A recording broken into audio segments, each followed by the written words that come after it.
Hi, my name's Ernie Warrender and I'm here at Bristol to look forward to the future, a future working with the EU but not being ruled by it. And I thought what better place to celebrate this great parliamentarian, Tony Benn, who gave up all the trappings of aristocracy to promote democracy. And Tony Benn described the EU as a neoliberal train wreck.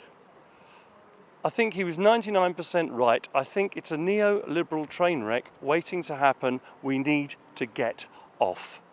If you vote Leave, you will have control over this country's laws, control over this country's migration policies, and you will have a return to British fairness.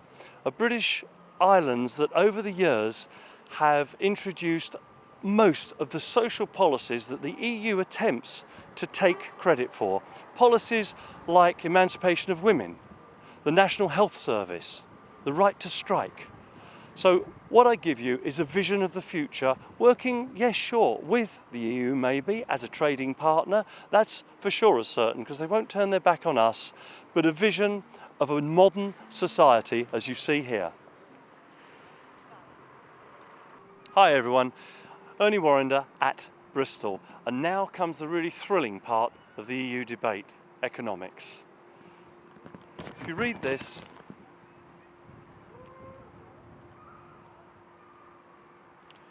it says you don't need trade deals to trade. To put that in perspective, anyone ever bought a bottle of New Zealand or Australian wine in Tesco, Sainsbury's? Well, that's not possible because we don't have a free trade agreement with Australia or New Zealand. I think they've been trying to negotiate one for about 51 years. Anybody got one of these? iPhone? Not possible. We don't have a trade agreement with America. However, we are fortunate that a retired Swedish teacher, Cecilia Malmström, is negotiating TTIP for us. The Americans are terrified.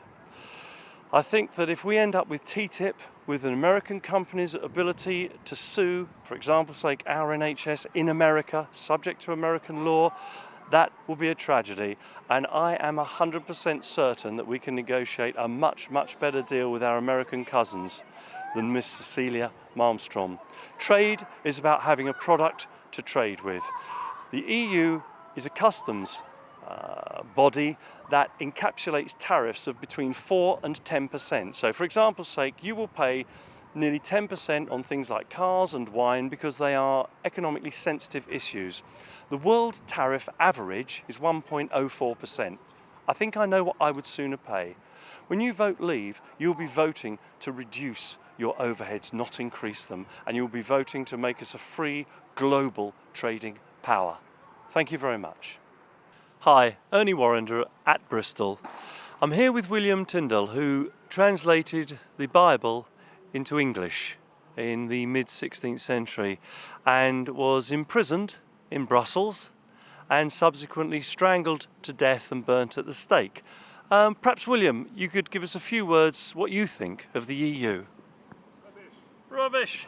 I think you all heard that.